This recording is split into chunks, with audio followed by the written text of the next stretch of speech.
Episode 143, NBA team. No music, no nothing. Let's just get to talking. It's been a while, right? Is that Adam Murray talking to start off the show?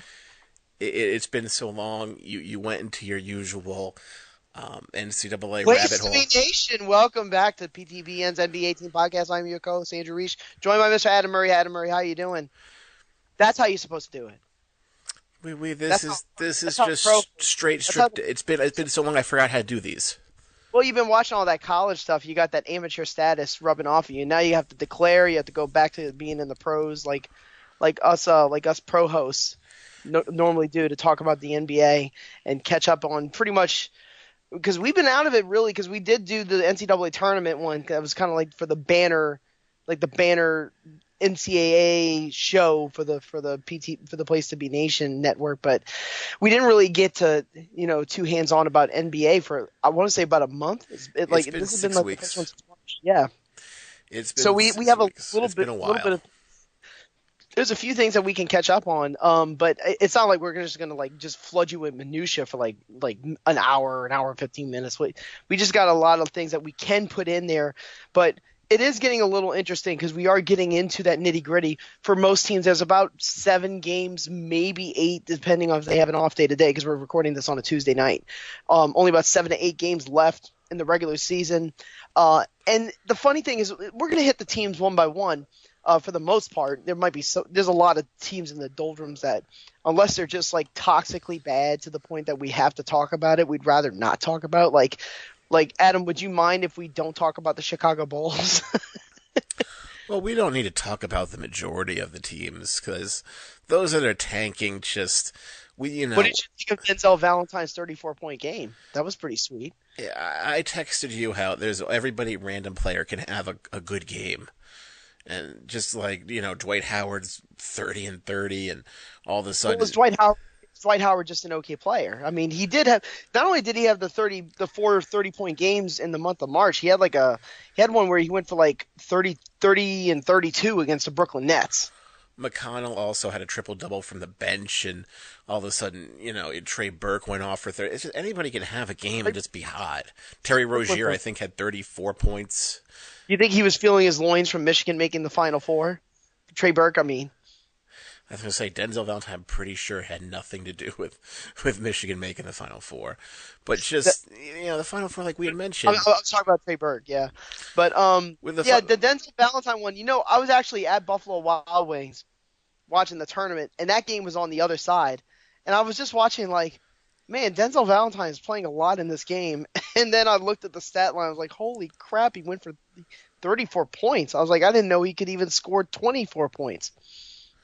Well, that's what happens when you're tanking. Let's just go out, do your thing, go play 40 minutes. Oh, you're going to be hot? Okay, that's cool. But it's fun for the trivia contest. Like everybody always name drops the Tony Delk 50-point game, Corey Brewer going for 50 points, like Mark Madsen. Everybody talks about this one when they were tanking, when the Minnesota Timberwolves were tanking at the end, and Mark Madsen took like 11 3-pointers in a game. Like everybody likes to sort of like talk about that stuff, even though it's incredibly trivial at the end of the day. It's like very much who cares. But if it's a performance that really, really stands out because of the number of points or some other extenuating circumstance, yeah, it does have a little tag of like remembrance to it. It does, but just it's always your benchmark is the Terrence Ross 50-point game. Yeah, that's one. I mean, we've had, because of the games being faster now, we're seeing more of them. You see more of those super duper random like games. I mean, the one that we're going to be pointing at forever is Nikola Jokic. Like, I think they were playing the Bucks. It was about a couple of months ago, and he had a game where he had like 35, 15, and 17. Am I making that up, or did that happen? He had a monster stat line, or I forget what it was, but and I think it was against the you talk about an up and down team, Milwaukee. Even after firing Jason Kidd with Joe Prunty coaching, they're still just a complete mess. I will say the 60 Minutes segment on Giannis Antetokounmpo, which, I mean, I'll say this. I was more psyched to watch that than – what's the name of the porn star that says that she's joined Donald Trump? I am staying out of politics for this one. Well, whatever. They were all tuning in after the Elite Eight game between Kansas and Duke to watch the Stormy. It's Stormy Daniels, the Stormy Daniels interview. Well, the next segment after that was Giannis, interview by Steve Croft. Great story, talking about how basically he saved Milwaukee, and not Milwaukee, but the Bucks organization. And to be fair, that's not too far from the truth. No, he did. If they had nobody, it's just it's like Memphis. If you don't have anything exciting going on there, it's just sad. Yeah, we're not going to talk too much about Memphis. The only thing about Memphis, there's actually two I can mention. Number one, if you lose to them, that means that you're just at the bottom. That means that you've hit rock bottom in the league if you lose to the Memphis Grizzlies. And number two, you should never lose a game by 61 points under any circumstances, regardless of the players on your team. Well, you could say that, but if you're putting Kobe Simmons and Wayne Selden on the court for 40 minutes. Yeah, and Jarrell Martin and a bunch of and Deontay Davis and a bunch of nobodies. I get that, but you can't just let a hapless Hornets team that's not even going to make the playoffs go for 140 on you, and then you only get 79. That's pathetic. It is pathetic, but it's just Memphis. They can't even tank it. That's just nobody showing up and nobody wanting to show up. And, again, Charlotte was hot for that one. Yeah, technically they're still alive for the tournament, but that's not gonna go anywhere. There's a few of the hapless ones that, there's really not much to mention. I don't really have anything much to say about like teams like the Knicks, the horrible Atlanta Hawks. I will say this: if you look at PER, the worst team in terms of being 30th on both sides of the ball is actually Phoenix, but I don't know if the Phoenix Suns are the worst team in the NBA. By far. You think the Suns are the worst team in the NBA, worse than the Grizzlies and the Hawks? The Grizzlies had that's a good word to put. The Grizzlies had so many injuries. You're left with Jarrell Martin and Kobe Simmons and Deontay Davis. Atlanta doesn't have talent, but they're trying. Phoenix is just a bad GM mess up. We've seen some Josh Jackson sightings every now and then, where it seems like, I know you were not very, very high on him to start. You almost said the B word when it came to Josh Jackson, but I couldn't go that far. Now he's starting to kind of show. I never said he was a bust. I just said he was an idiot for listening to his agent. That wasn't the word. The word bouncy. The word was bouncy that she got. No, it was Boston. it was actually bonehead. No, I don't want you to go to Boston because you're going to sit on the bench. You could be an all-star in Phoenix and carry the team. Oh, wait, you don't know how to play basketball or shoot? The same. Like they benched Marquise Chris and put Dragon Bender in. Bender is just as useless. I watched Phoenix like last week. Marquise Chris does not know how to play basketball. Yeah, it may have been the same one I watched. It was one of those after dark sessions, and they played a Celtics team where basically the guy running the show for the Celtics was Jason Tatum. Was that the same one you were watching? No, it wasn't the Celtics game, but just Marquise Chris does not know how to do anything. He's just, I'm athletic, I'm fast, I can jump.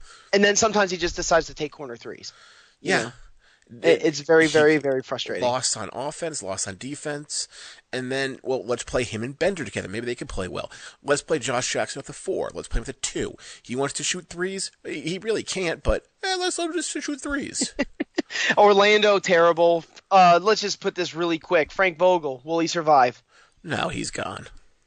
Okay. I think that Sean Marks is going to spare Kenny Atkinson in Brooklyn, but Brooklyn has just not done much for me for at least the last 2 months. I don't think Kenny Atkinson's... Spencer Dinwiddie Appreciation Month was in February. It's now March, and he's sort of slipped back. I don't think Kenny Atkinson's on the hot seat. He inherited a team with nothing, and he's... Okay, for a team... Let's see, they're, as of right now, 1, 2, 3, 4...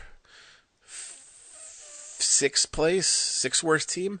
For a team that was supposed to be like the worst team still, to be 24th is a great achievement for them, I think. Yeah, especially when you lose. And they got that whole specter of the Brooklyn picks still going on, But you lose D'Angelo Russell for half the season. You lose Jeremy Lin first game. You don't have much talent to work with, and the fact that you're better than 5 tanking teams. Yeah, the only guy that I've noticed that's really come along is Alan Crabb. It seems like he's starting to get a few top scoring nights. The Atlanta Hawks, like you were mentioning, at least they try. Taurean Prince, I think, is a keeper. Like He's that's a a guy who he's not a star. He's not going to be the man, but he is a nice complimentary piece. They've only had 3 wins since Valentine's Day. Unbelievably, one of them was at Utah, and the Jazz are one of the hottest teams in the league. That was the one I think where Dennis Schroeder had 41 points. So any random player, any random game. Well, you say that like Dennis Schroeder is just another guy. He's German Rondo. This year it was supposed to be the year he was supposed to take off, and it hasn't happened. Speaking of Rondo, he's kind of helped along with the New Orleans Pelicans. You know, a lot of people would just grant that to Anthony Davis is on fire. He just can't be stopped. The other thing, though, is that Etuan Moore is shooting great. Drew Holiday, is it kind of too hot take to say he's earned his money? We can say he stayed healthy. Yeah, I mean this is probably the best year. I mean, he went to an All-Star game with the Sixers. This is probably the best year of his career. Yeah, he was always a good player. He was just made of glass. And unfortunately he gave his injury to Cousins. Yes, but there were some moments there with Holiday where you're like, man, he could do more. He could be better. Plus, he's playing. It also helps. He can play a lot more off. He has been playing a lot more off the ball. Yeah, so he doesn't have to carry everything. They're going at a warp speed. I don't know if you've noticed the pace factor with the Pelicans, but since the Boogie injury, Gentry, who had come from the Suns and done all that 7 seconds or less stuff, he knew that they had to speed things up, and they definitely committed to that. Davis's PER and all that, I could just like flood you with a million stats about how great Anthony Davis has been, but I can't really. There's really no way to justify it. Like, long story short, I mean, he almost got his way into the MVP race. An MVP race that should be over by now. It's over. It might be, but I mean, AD is still just hanging around, and then LeBron James. It's become a broken record, but he's probably having one of the best months of his career. Well, it's one of those, LeBron James. Well, I'd vote for myself for MVP. Yeah, it's unfortunate you lose out to, crazy seasons by random people, and yeah, you probably should be a 10-time MVP. It's just it doesn't happen because you have, as long as there are Westbrooks and Hardens and Currys there who are just have out of their mind seasons, what can you do? Yeah, and it's not as like just disgusting as the Shaq Duncan stuff was, where Shaq and Duncan probably should have won MVP every year they played.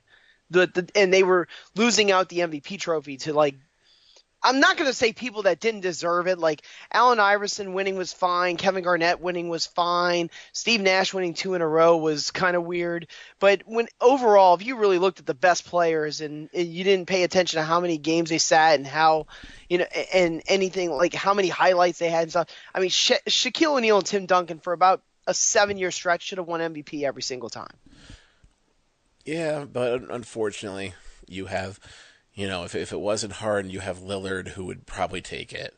Yeah, these guys are putting together the numbers. Like for James Harden, we can kind of transition this to just talking about the Houston Rockets, but with Harden, he is almost in God mode. He's like in video game God mode when it comes to running the pick and roll, and even when he's sitting, the Rockets are blowing out teams because you got Chris Paul kind of super engaged now. 30 points, 8, almost 9 assists a game. Yeah, his rebounds are down from last season, but we know why that is. That's because Harden and Westbrook were having a jerk-off contest to try to get the best stats to average a triple-double, and he just couldn't get over that rebound mark. But he got to 8, so he slid back down. But all the other numbers, he's about as efficient as he's ever been. And then, like you said, Anthony Davis, 28 points, 11 rebounds, 2.5 blocks a game. Has there been a point? I mean, a lot of people would normally just point at the Cousins injury against the Rockets back in January.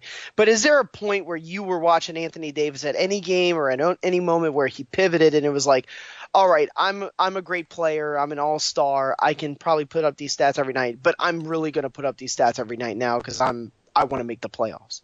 Well, it was more just watching him. It's like, he's He's developing a 3-point shot now. He wasn't taking 3 or 4 a game last year. He's moving back. That's the sort of the end of it when he become a jump shooter. And then, yeah, like you said, just to turn it on. Well, he's basically like, it's kind of like the same way with LeBron. Like, what makes LeBron so hard? Well, the reason why is because he's a power forward who plays the point guard position. With Anthony Davis, especially with the offense, with the speed they run, he's a center playing small forward. That's kind, and when he starts doing that little Dirk jump shot, I mean, that's really hard. He has that one move that's just unstoppable, where he takes it at the elbow facing the defender, and if he gets by him on the side, he'll do that little sideways thing where he banks it off the other side of the rim, and it's literally an unstoppable shot, you know. Yeah. I know Nikola Mirotic has been giving him a lot of help there. I mentioned Rondo with the crazy assists. He had a 25 assist game. I think that's the game high for any player this year. That's just how Rondo do. That kind of can transition us to like just the Western Conference race and how tight it is. As we stand, the standings here in the Western Conference, the Houston Rockets are just running away. We didn't even mention the Golden State Warriors' rash of injuries, which started with the Klay Thompson injury. What exactly is Klay Thompson's injury? I have no clue what his injury is. All I know is even before that, basically Golden State said, okay, you could go burn yourself out. We'll let you have home court. We can beat you in Houston. And you know why Golden State probably said that? Because they did it already. They burned themselves out on 73-9. Now, a lot of people say, no, that's not true. That's not the reason why they lost the Cavs. No, but I bet it didn't help. I'll put it that way. Mm-hmm. It didn't help, and, then all of a sudden, Curry's out for 3 weeks. Durant's out for 2 to 3 weeks. Like, well, now the injuries are coming. Maybe. Yeah, Durant got like a broken rib, but he had broken it in a game earlier than the ones that he had played after that. He had the rib fracture. He played through it, had some good games, but they just shut him down. They just said, you know what, take the week or 2 off, and we'll see how it goes. Curry comes back, so they're thinking they're doing sort of the tag me in situation where, you always have a superstar on the court after they give Durant like a little time off. Then Curry gets his knee rolled up on by JaVale McGee, his teammate, in a game against of any team in the league, the Atlanta Hawks. Yeah. And then you could just tell by the body language. Just Curry, I will say this, when it comes to like injuries or not getting calls, Curry's a very, very emotional player. So sometimes you have to sort of take it with a grain of salt when he overreacts. But you could just tell from the demeanor on the court, the towel on his head, you knew it was bad. And when he walked away, you just said, I really hope that's not an ACL. It turned out to be an MCL sprain. Still not good. He's going to probably be out 3 to 6 weeks. Some people are looking more on the optimistic side of the 3 than the 6. But Steve Kerr has now told reporters he's absolutely not going to play in the first round of the playoffs. If Kevin Durant is there and Klay Thompson is back by then, I don't think that's much of a problem anyway. But that's the playoff preview. We'll get to that. So that still sits the Warriors at 54-20, even though they've lost to teams like the Spurs and the Jazz and the Pacers. They just haven't looked that good for the last few games. Well, it's just like I said, it's you have those 5 and there's no bench, and this is what we said what happens when you have that team. Yeah, when you have Kevon Looney and Quinn Cook getting major reps, that's not good. Exactly. You basically Omri Caspi was their medium-sized guy backup, and then Iguodala forced into starter, no backup for him, and then it gets a little tougher. But it's the way the first round. I don't think is going to matter for them, given they'll have either San Antonio, Utah, or Minnesota. It looks like. I can't believe we're saying that with San Antonio. Like, oh, you're just getting the San Antonio Spurs. But would you agree that this is a different type of Spurs team? I mean, we could go on and on and on about the Kawhi Leonard mystery. I mean, let me ask you this. What did you think about the news of the come to Jesus meeting that the Spurs had to have and the players had to have with Kawhi Leonard imploring him to come back? Who still said, "Nah, I'm good." Do you take a side? Is it there's just not enough information here? Do you feel like both sides might be in the right in their own way, and that's why we're at an impasse? It's just it's bizarre because it is the Spurs who've never had any kink in the machine, who've never had any hiccup, and all of a sudden, why is Kawhi sitting at home? Oh, he's been cleared by the Spurs doctors. Okay, so why is he? Oh, his doctors haven't cleared him. Well, okay, now that's just weird. And then the players want him back, but he's like, well, I haven't been cleared by my doctors, and like. And then Popovich had that quote, which he rarely talks about personnel and players, players being committed, where he said something like, "We need to know who we're going to roll with every night," which is just not a very, very ominous thing to say. Yeah, honestly, Ginobili's like, yeah, we're just gonna pretend he's not on the team. And then the jokes about the player meeting or the team meeting, some people said it never even happened.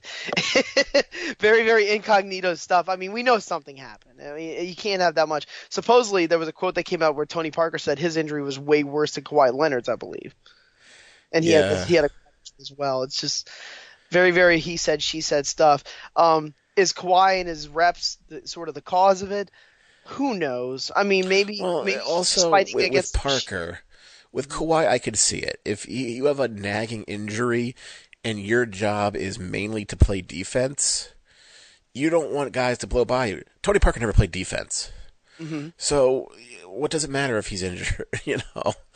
It's sort of apples and oranges, I think, with those two players. But it's just bizarre, and it's just been a bizarre season from everybody all the big names getting injured this year. Huge injuries started from Hayward and, minute 4. What fascinates me with the injuries, and this is sort of the narrative of the whole season if you really want to wrap it up into a ball, is that what fascinates me about the injuries is not necessarily the level of star that is impacted by the injuries and how it affects the team. It's how the teams are reacting to the injuries and the timing of them. I think that's the most fascinating. With the Boston Celtics, I mean, Gordon Hayward, broken leg. Okay, it's the first game of the season. Now we got to roll with Kyrie Irving. Kyrie Irving, obviously, we didn't even mention this. He's almost got the same exact time frame as Steph Curry. His was not the same as just getting rolled up. His had to do with a tension wire. I've never heard of this, but this was remnants from the surgery when he had the fractured kneecap in the finals in 2015, and they had to remove the tension wire, which is just, it sounds yucky, but they're thinking that he's more on the 6-week side than the 3-week side. Yup, it's the same thing of just bizarre injuries, and everybody's getting them. And that's the first time I've ever heard of a tension wire being removed from someone's knee. Poor Zingis to Cousins to. Yeah, but that's a great example. The Knicks completely gave up after, and I'm not saying that they, we can roll with Tim Hardaway Jr. and Lance Thomas, we can make this work. Well, no, you're not going to. So tanking was fine. The Emmanuel Mudiay experiment is obviously failing, but I guess that might have been part of the design. I don't think that was failing. That was just, hey, you know what? Let's take a flyer. Let's buy him cheap. Let's see what we could get. It's with Porzingis. It's. Then you hear, well, Hornacek's gonna be fired. It's like, well, yeah, because he's not a good coach. I will say this just before I start about the Pelicans in contrast to the Knicks. Frank Ntilikina, not too bad. Really good defensive point guard. Not too good either. Nobody's good defensively, and that can be a niche. If you can carve that out, you've got a career. Basically, what is it? Oh, he's a young 19-year-old who doesn't know how to play. Well, line up next to everybody else. He has flashes, and then you just flashes of is he a point guard? No, not really. He's not a very good point guard. Is he Patrick Beverley? What is he exactly? We're sort of in that mode right now. Yeah, and that's what I think the Mudiay experience is can we make him a 2-guard and bring in another tall point guard? It's like, well, neither can shoot now, so what's your point? They tried that with Brandon Jennings and Derrick Rose in a field. And then, we meant, and then Detroit. Let's trade for a power forward. Let's get rid of every shooting guard we have. Oh, wait, our team doesn't know how to shoot anymore. Well, these things surprise no one. The Pistons are really weird because they had the winning streak right when they got Blake in the trade. Things started to look up. Then they lost 7 of 8. And now they've won 4 of their last 5, but it looks like they're on the outside looking. It's a little too late. Yeah, it's like they're making the push, but the push is just a tad too late. I was looking at an interview with Reggie Jackson after they had won a game, and Reggie looked exhausted. Like, you could tell that the Pistons are pushing as hard as they can, but they just don't have the horses. So then, what would you put as the most bizarre storyline of the year then? Man, the Kawhi Leonard team meeting is up there. If it happened. So you're going with the Spurs drama?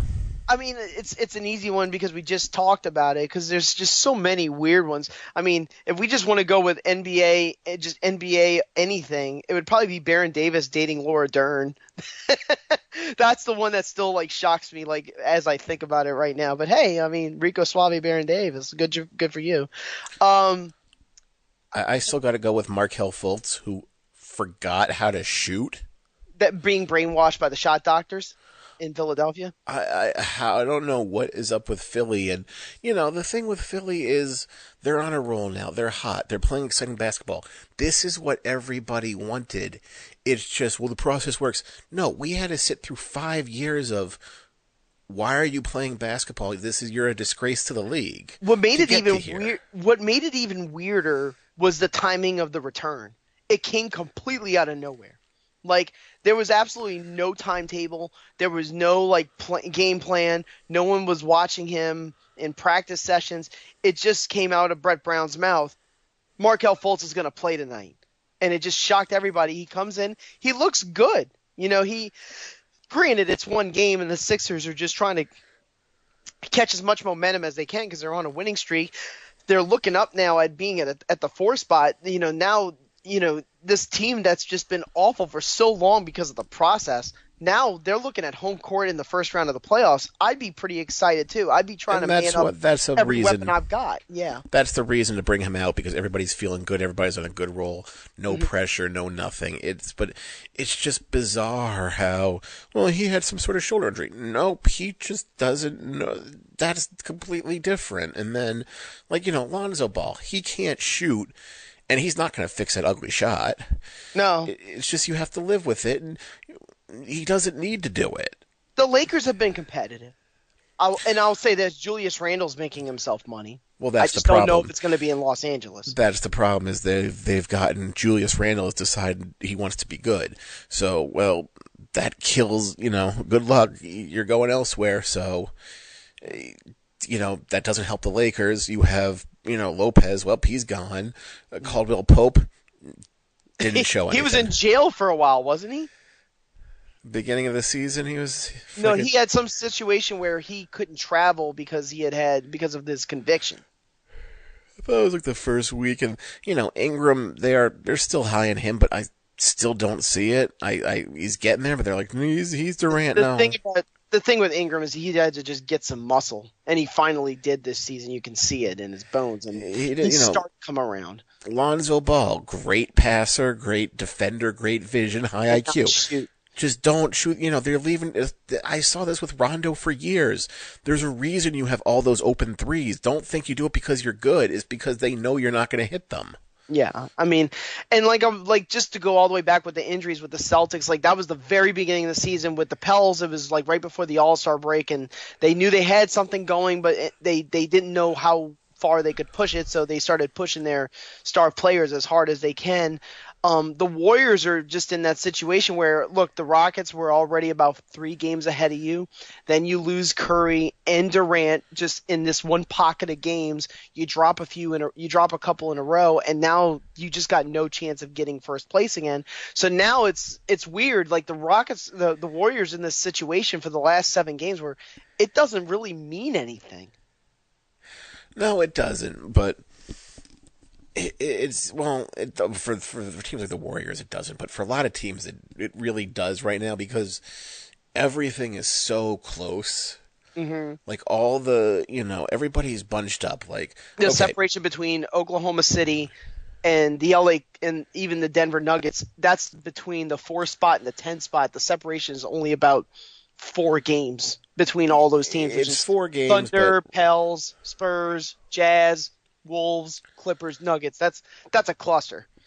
Well, it's sort of looking like Denver's going to fall on the outside, which is a The shame. defense is so fucking awful. Like, if they could just play even some semblance of defense, they'd be okay.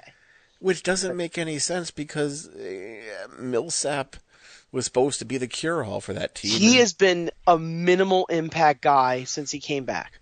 Minimal. He does get the points. He'll get 20 and 8 or every now and then, but he's not a guy that's just making his statement for the Nuggets. Maybe he coming back late was just a big hindrance for the team because they were so far along in their bad habits that there's just nothing Millsap could have done to help the defense, even if he tried harder.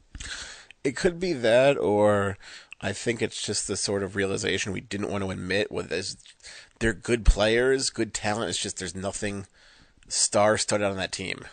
Gary Harris is a good defensive guard. He's good. Barton could be good.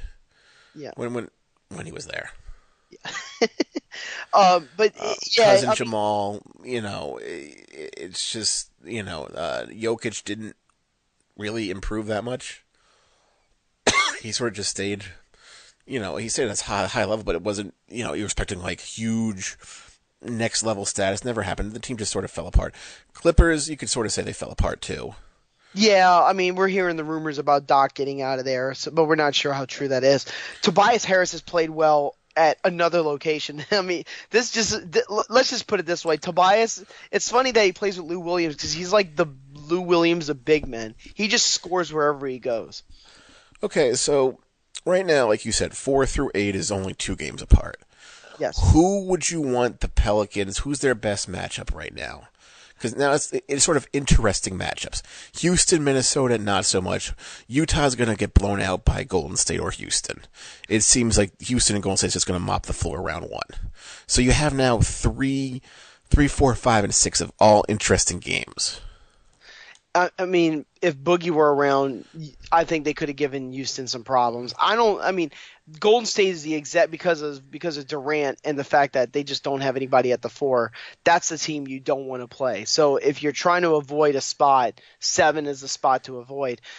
The Portland Trailblazers have basically given New Orleans the business too. So the thing about Portland, I'll say, is that tell me if I'm wrong, and I'm sure you will, that they're almost like a remedial version of the Rockets where you run this 2-guard set and then you just put a bunch of wings around it. But the Rockets have a little more firepower across the board, whereas Portland has to kind of hide a few more things, but they can make it work. Well, Portland just has 2 guys and no front court. Yeah, but they got the defensive wings, like Aminu makes plays. Nurkic is the big. Capella would be the big for Houston, of course. Evan Turner can score off the bench. Eric Gordon does that for Houston. It's a little similar, but Damian Lillard that's another guy who is just always forgotten, and that's one in the MVP race where even if he's not going to win it, if you needed a second place, Damian Lillard would make a great case for second place. Yep, but that's the thing, is him and McCollum are just the same player. They are, but one's more of the deep guy, one's the mid-range guy, which covers all the tracks. So no interesting matchups in the West for you, potentially? I would love to play Oklahoma City because I think they can beat them. I think the Bells can beat the Thunder. Thunder are such a flawed team. Now, moving over to the East, where everything is all set because Detroit's not going to make it. You have your 1 through 8. But where do the musical chairs go from there is the question. Even Boston is not safe because we know Kyrie's not coming back. There is a 6.5 game separation between them and Cleveland. That looks like a big gulf, but it's not impossible. It kind of is impossible because you could assume Boston still has Brooklyn or Orlando left. Yeah. You have to assume there's one bad team. And just looking at right now, you have Philly and Indiana as a first-round matchup. You have Cleveland and Washington again. I will say this, and I found this out listening to Zach Lowe's podcast. The one thing that divisional standings do matter in is that if it comes down to tiebreakers, the divisional winner between the two teams is like, for example, if you are matched in the head-to-head, then it goes to who was first in their division. and that one. So if Cleveland and Philly are tied, Cleveland has all the tiebreakers, and they'll get the home court over Philadelphia. Of course. So no matter what Philadelphia does, if they're tied with Cleveland, which they're only a half game back, so it's very close, of course, they could just leap ahead completely. But if it's tied, Philadelphia is just going to wind up being the 4 speed. But then again, there's Indiana right behind the Sixers, and they're, like we kept saying, they're the fly in the ointment. They were the team that weren't supposed to make it. But so then, just conspiracy theory time. Is Cleveland sort of tanking for that 4 seed, knowing they own Toronto? That was kind of like the secret sauce when they at the end of last year, right? Oh, we're just gonna let Boston have this one because we know we can crush them in the playoffs, and we'd rather play the Raptors anyway in the second round instead of a Wizards team that was red hot with John Wall. And it seems sort of the same thing now. Of we'll go to Toronto again, and Toronto has that inferiority complex that they will actually believe it. What if what about the conspiracy theory that Cleveland's trying to avoid Miami? That's been around for years with LeBron, that he doesn't want to play against Wade. I would just, if I were the Celtics, I'm the only team I'm worried about is Miami. I just don't see a good matchup against the Miami. That is the matchup as we speak. Like if the playoffs started today, it would be Boston and Miami. I would not enjoy it. I mean, they're only a half game with Milwaukee, who's got the last spot right now. No clinching yet. I mean, Indiana did clinch. Washington, Miami, and Milwaukee still have some work to do. I mentioned already how much of a struggle it's been with the Bucks.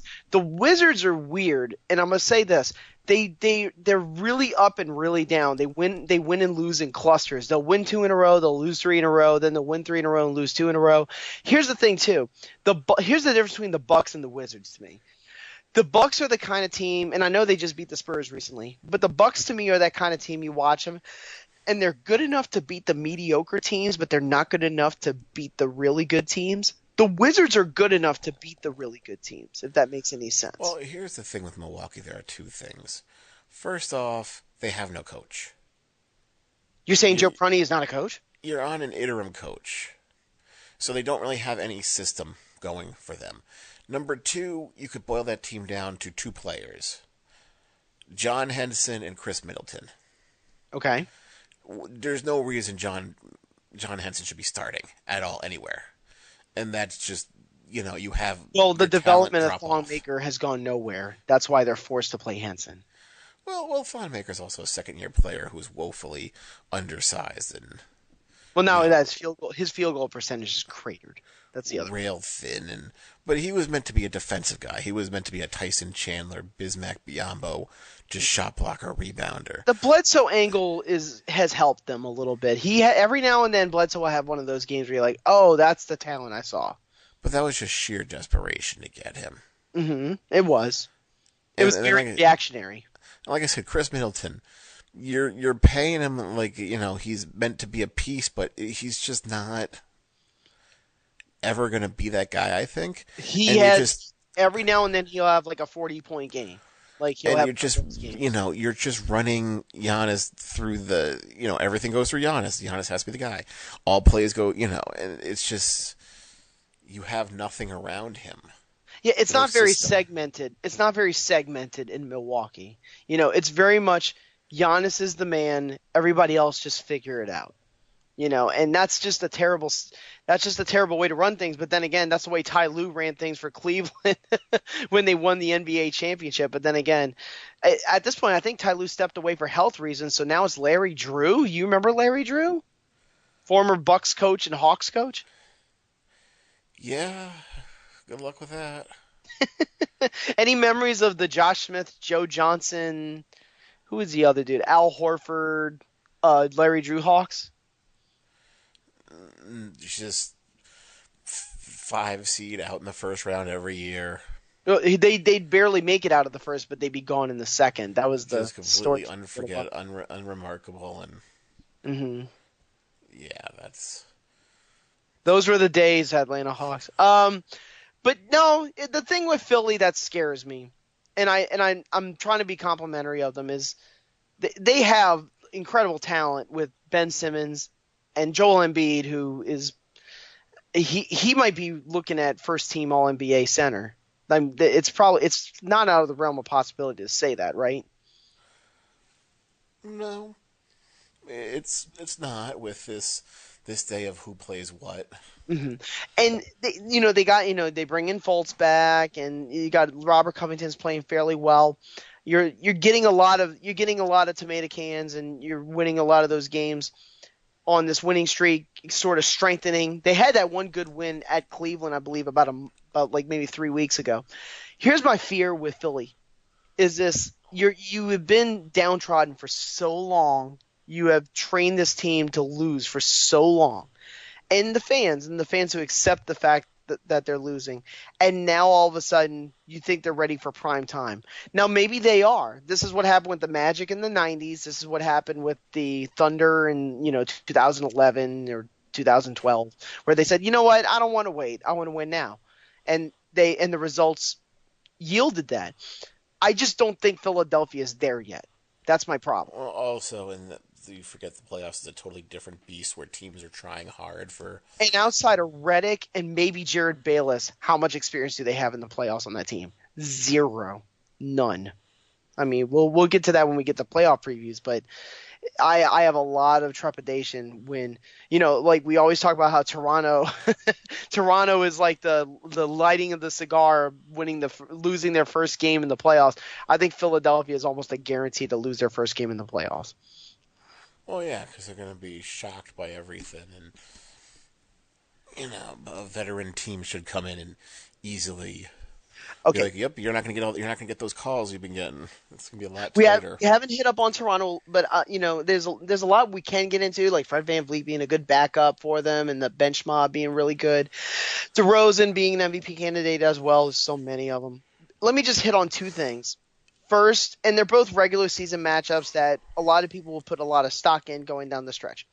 The Rockets game that they won, which broke the Rockets, I want to say, it was about a 17-game winning streak. Do you take stock in that? No, because they went back and lost to Cleveland. And that's the next one I was going to mention, which was a great game, 132-129. LeBron just went bananas, and Kevin Love was firing away. Do you take stock into that? The thing is, Cleveland had to have a perfect game in order to beat Toronto, but they just see it as, yep, we're Toronto, and we can't beat them. Well, it was one of those classic LeBron mind game things, Jedi mind tricks, where he's like, you know what? I can still do this. I can still take over this game, and no matter how far ahead you get of me in the standings, if I get you in the playoffs, I'm going to own you. That's kind of the mind game that he was playing on Toronto by winning that game. So what was more significant, if either of them were? Was it the Raptors beating the Rockets? Was it the Cavs beating the Raptors? Or was it neither? I would say the Cavs beating the Raptors. Okay, so you think that could be a bit of a pivot for the Cavaliers, even though they had that ugly, ugly loss just recently to Miami. Well, it's a pivot for them, but you have to realize that team isn't very good.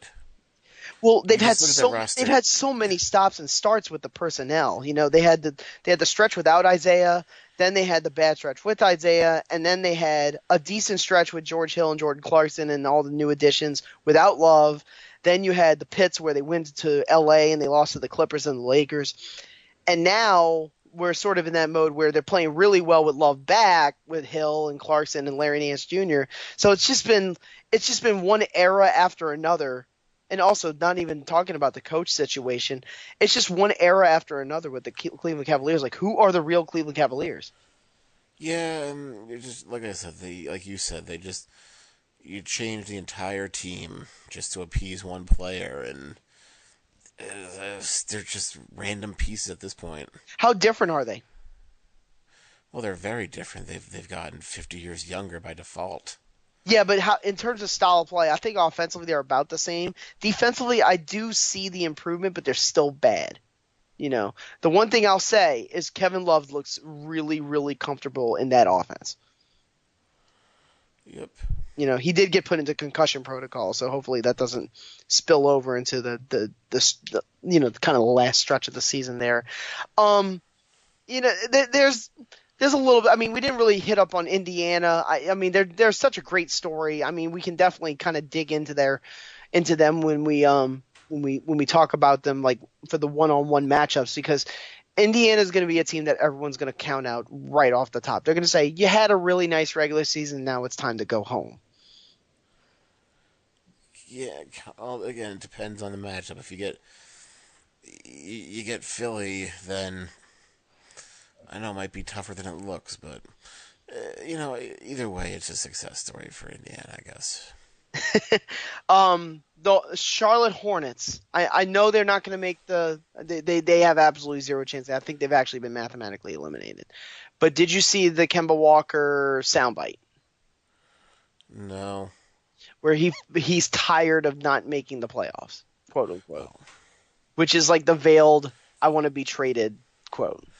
Which is, well, that's what you get when you sign Nicholas Batum, who's the exact same player as Kid Gilchrist, and Marvin Williams is sitting there, and Cody Zeller is making double-digit million salary. Yeah, you're sort of kind of trapped yourself. Yeah, there's a reason Rick Cho got fired, and your number one pick, Malik Monk can't get off the bench for whatever reason. Don't you say bad words about Malik Monk now. He's a trade for Willie Hernan Gomez, and then the coach comes out and he's like, well, I need players who can play. He can't play. All he can do is rebound and post up. Yeah. Well, Steve Clifford is one of those guys that's always labeled as like a nice guy, a good interview, an honest guy. I think he'll survive this offseason, but it might be in the same vein as Stan Van Gundy, another guy right next to him in the Eastern Conference that's probably not going to make the playoffs, where it's like he doesn't have as much stroke, obviously, as Stan, because Stan is also the director of basketball operations, I believe, or like the team president or whatever stupid title he gave himself. So there's a lot more riding on him. The thing is, though, with Stan, Blake's in for the long haul. Andre Drummond is signed through at least another 3 years. They're going to give Stan another chance to make this work. And by the silence, I would guess that you think otherwise. He's gone. You think he's finished? He's built everything failed. He built. You can't blame anybody else. But okay, I need to pay more to get free agents. I want. Okay, you did. Everyone you've gotten has failed. But the thing is, like, it's kind of like the early wins with Mike Malone in Denver and Frank Vogel in Orlando. If that was the case with Stan, especially with him having the power that he has, that would have come out really soon. They would have already announced we're going to be interviewing this GM and blah, blah, blah. I'm already hearing Jeff Hornacek rumors that he might be a goner. Well, like I mentioned earlier, he didn't have a game plan. He was too busy fighting against the triangle. Okay, the triangle's gone. You can do whatever you want. Well, I still just give it to Porzingis, and maybe he'll do something. Yeah, but I do give a little more credit to Hornacek than that. He got some good play out of. No, I don't give it, because you gave all the minutes to McDermott, who was god-awful, and then you had You Beasley. just hate Doug McDermott. That's all this is about. No, it's about me saying... This is just a lifelong crusade for you to just destroy Dougie McBuckets. It was me on a crusade to go, Michael Beasley, most improved player award. And he's been scoring, 20 points off the bench. No, let's give McDermott all his minutes, and he gets 5. It was just, it's like, why is Minnesota failing? Oh, because you're playing your starters 40 minutes still. I think it also has to do with the fact that Jimmy Butler is hurt. Jimmy Butler's hurt, but you put you move up Crawford, who plays 42 minutes, and then, is Tyus Jones getting time? Nope, 10 minutes a game. They've gotten good play out of Bielica, but that's it. 10 minutes a game. It's just, no rotation is killing him. Yes. And yeah, by the way, maybe waiving Shabazz Muhammad was not the best idea in the world. I'm not saying that they're going to regret it. It's not like he's in Chicago lighting the world on fire. I'm just saying that he might have been a good backup to have. But then again, Tom Thibodeau was so set in his ways, maybe it just didn't matter. Pretty much. I need Derrick Rose. That's why I signed Derrick Rose. Yeah, that's what I was about to say. He brings back into the Timberwolves, yeah. Immediately the team starts tanking when he brings him in. I think God just hates Derrick Rose at this point. It's getting to that point where it's like, man, this guy just cannot catch a break. And even when he tries to do things for the betterment of everyone else, it still never works out. So is there anything we missed today? You sound I know we've been bouncing around. You sound like fast. you're ready. You sound like you're ready to wrap this one up. What other topics do you have then?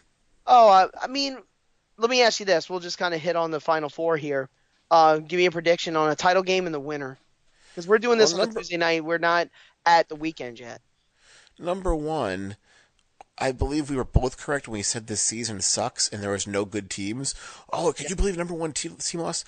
They don't deserve. There was no number one team. Yeah, everybody downvoted our podcast because we didn't pick Virginia to lose in the first round. I figured they just downvoted us because what's basketball doing on a wrestling podcast site? Well, here's the thing. Here's the one thing about the tournament that was weird. The right side basically was chalk. Like, it kind of worked out about the way I thought. There were upsets, but they were not super massive. Even the West bracket, which had Xavier and North Carolina as 1s and 2s going down, Michigan was a 3 seed, and they were good. Big Ten champs. It was the South where things just went bananas. Like it was crayon. It was all right. Well, Kentucky should mop everybody up. No, but Kentucky's terrible. I mentioned how Gonzaga wasn't good this year, and they were right about 30 that. They and were overrated. They were 30-4. But I do like that Roy Hachimura guy. Yeah, but it's just when you're beating up on Portland and the University of San Francisco, you're not getting a challenge for 3 months of the year. Mm-hmm. And they just didn't look like they were anybody special. And it just, Kansas and Villanova. Yeah, that's about where we expected. Michigan. Okay, I could buy that. Yeah, but the one with that where Virginia goes down, Arizona goes down, Kentucky loses to Kansas State. Who was the other? Cincinnati losing to Nevada stunned me. I just didn't see that coming. Well, Arizona's just, we're going to go to the NBA now. We're done. It's over. I mean, I think the other one was Robert Williams of Texas A&M, right, where he literally declared for the draft at the press conference.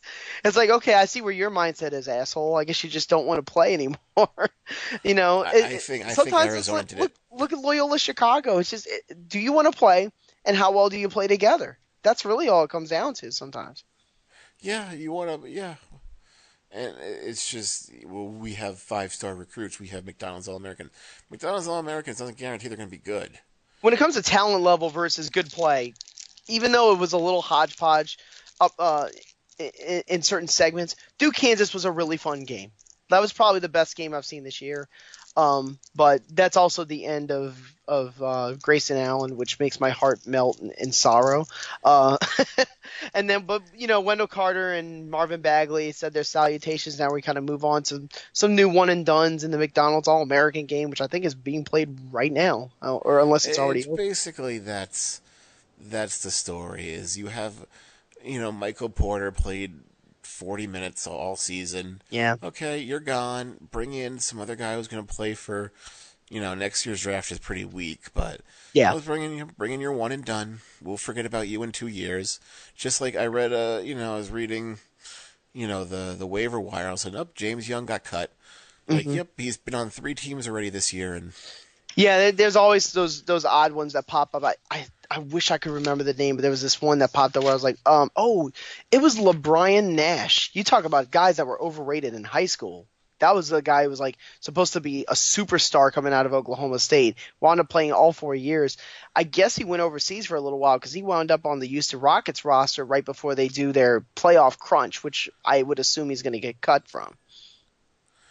I would assume so too, but it's just that another thing. 2-way contracts essentially useless. It'll be interesting to see what happens next year if agents want their players to do it. It's just become an extra complicated chip to make the cap work. That's all it really is now. It basically, it just was. Where can you throw the dead money around so that you can use the mid-level exception and use all these different provisions? Well, let's just throw a little bit of money at this with a 2-way. And that's how you get the spending done. It's just because of also you trying to avoid cap floor. Well, salary floor. Salary floor is now no longer a problem with this. So. Yep, it's just you spending fringe money and you're getting fringe players. It's like none of them are going to be picked up again next year. They're going to have a whole new second-round picks all be 2-way players. So it's just like I said. I don't think it worked.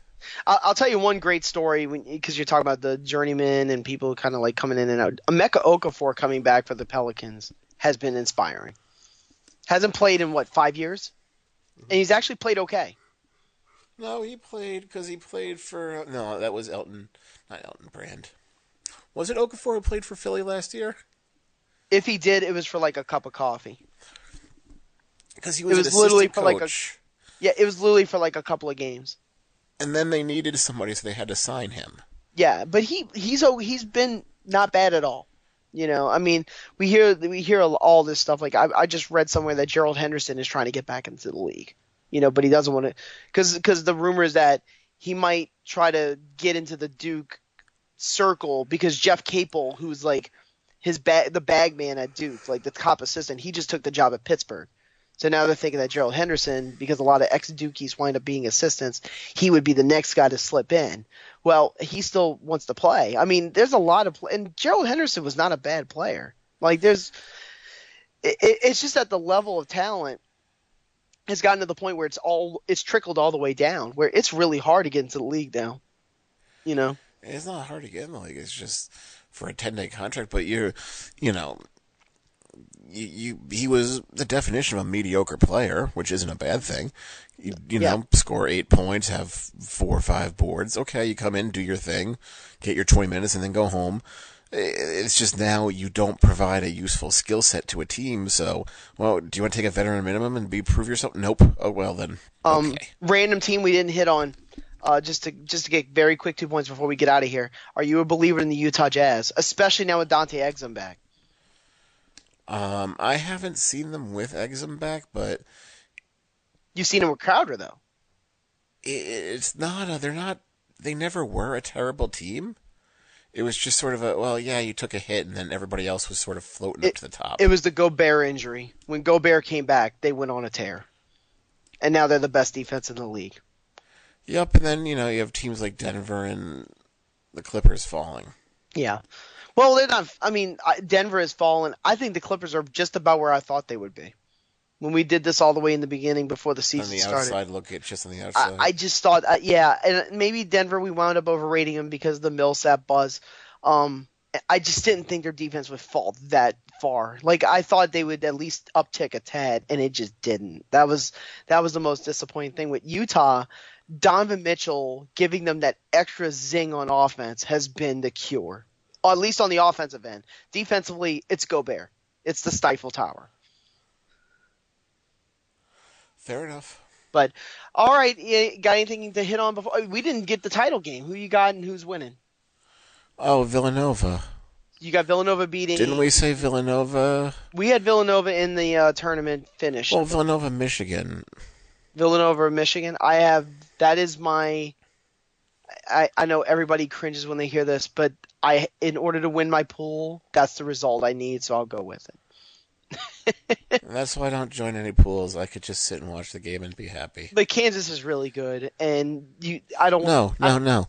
Kansas is not really good. Oh, everybody else is just really bad. College hot take. I love it. Malik Newman, we said he'd be...